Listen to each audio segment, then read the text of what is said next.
એક દાણો વાવો તો 1000 દાણા આવે ને, એકની પાછળ 1000 દાણા આવે. જે જોતું હોય ને એ પરમાર્થના કાર્યમાં વાપરો એટલે આવે આવે આવે ને આવે. સંતો મંતો ઋષિ મુનિઓ કહી ગયા પણ પ્રોગ્રામ કરી કરીને અમે હવે કાયમ બિંદુબેન નમી ગઈ. એટલે આવો સરસ મજાનો વર્ગ બેઠો મારે વારે ઘડીએ કહેવાનો ન હોય, પણ ગૌશાળાના નિમિત્તે લાભાર્થે એક દિવસનો ખર્ચો 15000 રૂપિયાનો છે. આધાર ચેરિટેબલ ટ્રસ્ટ કરે છે અને કંઈક હમણાં જગ્યા પણ લીધી છે સારી રીતે. આવા બધા હું ને તમે બધા હા વાંધો નહીં કઈ જવા દીકરા કઈ જવા, બહુ ડાયા છોકરા. હું ને તમે બધા ભેગા મળીને સપોર્ટ આપીએ. ગૌ માતા એવી છે કે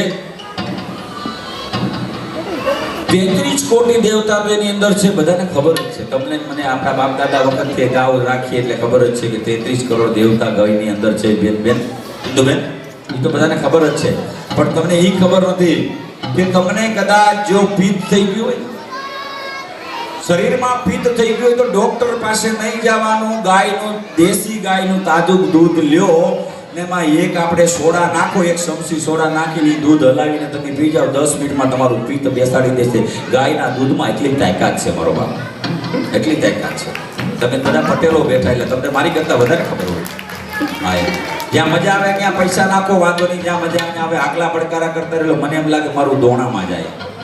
હા મજા આવે ત્યાં આગલા પડકારા કરતા રહો, એમ આપણે કોઈ ઓલું નથી તમ તારે. પણ ગૌની એક એક વસ્તુ ગૌ માતાની કામ આવે.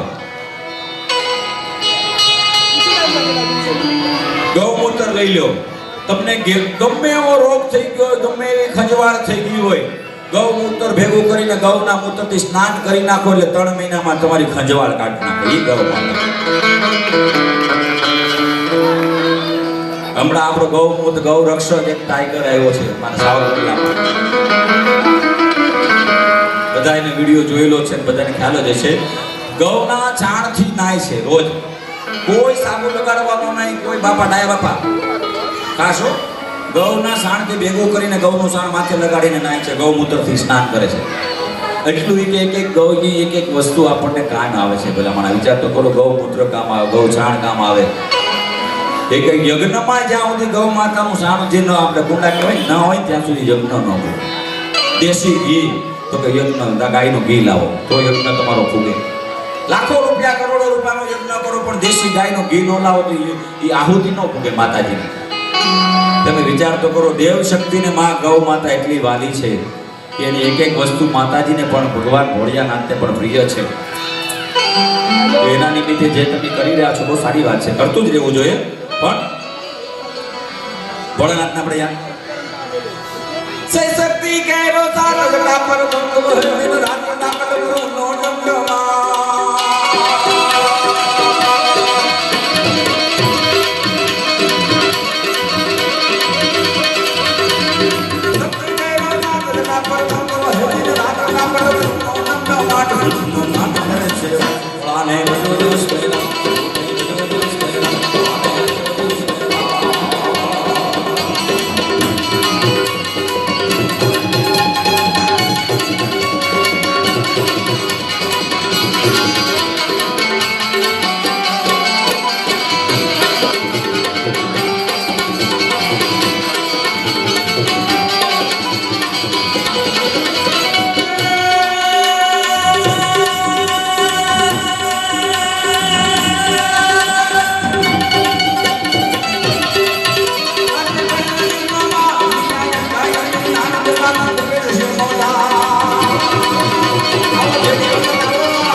ભોળાને આપણે બધા વિનોદના હોય ભગવાનને યાદ કરવા પડે એવા રીતે મહાદેવને પણ માનો સાનિધ્ય અહીંયા બેઠા છે શક્તિનું સાનિધ્યમાં બેઠા છે એટલે માને જ્યારે યાદ કરવાનું મન થતું હોય મા ભગવાનને યાદ કર્યું હોય કે મા મુંજાવાળી દુનિયા માને યાદ કરવી હોય કે મા ખોડિયારને યાદ કરવી હોય મને મન થાય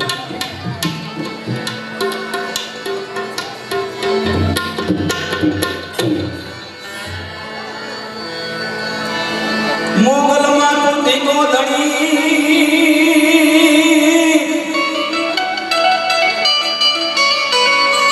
અને મોગલ માં માને બાપ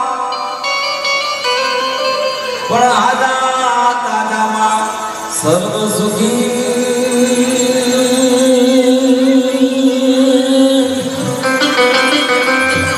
આ બધી મારી મોગલ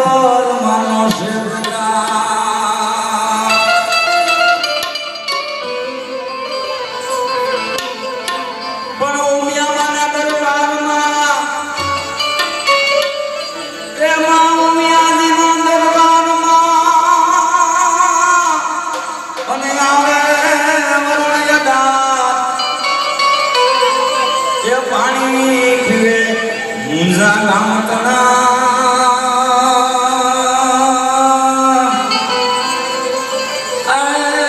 તો મટી જાય મનમાં બધો વિકાર જેના કુળમાં માં ઉમિયા વિરાજતી હોય અને માં મોગલ તો માં ધીગો ધણી મોગલ તો માને બાપ આજા તાજા સર્વ સુખી માં આ મોગલમાં બધા બેઠા માં મોગલને યાદ કરવી છે માં ઉમિયા માને પણ યાદ કરવાના છે પણ પેલા હે મારા ये सिरे से लो बड़ी चारण सो गढ़ जो नानी नागवाय सो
માં ગુંજાવાળીઓને યાદ કરી, માં ચામુંડાને યાદ કરી, તે માને કહેવાનું મન થાય સાદ કરો ન્યાય આવજે બાટું, હાથ કરો ન્યાય આવજે,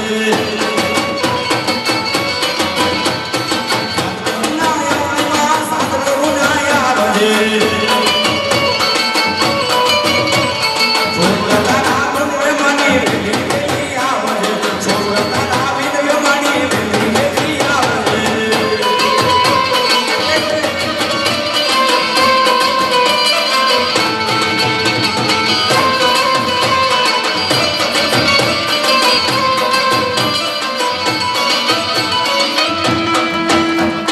કોણે પાયો માનો રોજો, મોહગત માવડીનો રોજો, અને મોઢવાળીનો રોજો, મને ખોડલ માવડીનો રોજો.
બધી માતાજીને યાદ કરવાની થાય છે, પરંતુ એક જ આપણો ભાવાર્થ એક જ છે કે જે આધાર ચેરિટેબલ ટ્રસ્ટની ગૌશાળા છે, એ ગૌશાળાના લાભાર્થે ભાઈએ મને વાત કરી કે રોજનો 15,000નો ખર્ચો છે એક દિવસનો, તો 365 દિવસના પૈસા કેટલા થાય, પણ એટલા એક સાથે આપણે ન કરી શકીએ, પણ ગ્રુપ બનાવી અને ગ્રુપ બનાવવાથી ટીપે ટીપે સરોવર ભરાય ને કાંકરે કાંકરે વાળ બધાય પટેલો બેઠા, એટલે પટેલોનું તો વટ છે ગરવી ગુજરાતમાં કાંઈ ઘટે નહીં બાપો, એ પણ આપણે સાંભળશું. પણ અમારા બિંદુબેનના મુખેથી પટેલોનો વટ છે, બહુ સરસ મજા કરાવશે તમને.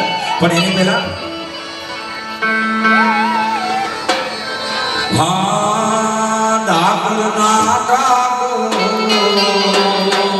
આમાં જેની ફરમાઈશ આવે ને ત્યાં પૈસા મૂકવાય છૂટા ન હોય તો અમારે હસમુખભાઈ છૂટા લઈને બેઠા જ છે. હા, છૂટા હોય તો છૂટા લઈ લેજો. એટલે વીજળીના ચમકારે મોતીડા પરોવા પાનભાઈ ભજન બધાએ સાંભળ્યું, એટલે વીજળીનો ચમકારો બેનો માતા થાય ને આપણે મોતીડા ઓલા કોઈ દોરો લઈને પરોવીએ એ નહીં. આવું કંઈક કાર્ય થતું હોય ને 5-25 રૂપિયાનું આપણા હાથથી દાન પૂન થઈ જાય ને, એ વીજળીના ચમકારે મોતીડું કર્યું પેલા.